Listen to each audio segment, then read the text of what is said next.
Hey guys, welcome to MadTech. Today we'll be learning how to turn off speedometer in Google Maps. And now let's dive right in. Now to turn off speedometer in Google Maps, first open up your Google Maps on your phone.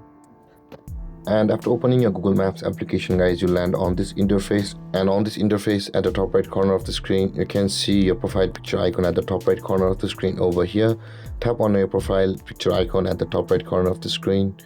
And this kind of interface will appear where you can see the settings option available for us just below your data in maps. Tap on settings, and on this interface scroll down to the bottom of the list, and over here you can see the navigation settings option available for us over here just below the show scale on map. Tap on navigation settings, and again scroll down to the bottom of the list where you can find the speedometer option available for us under the category of driving options. Now, in order to turn off speedometer in Google Maps, tap on the toggle icon at the right side of the speedometer, and then the speedometer will be turned off in Google Maps.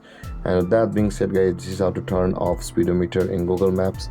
And if you have any confusions or questions regarding the topic, feel free to comment in the comment section below, and don't forget to like, subscribe, and hit that bell icon for more videos. Thank you for watching, guys. Peace.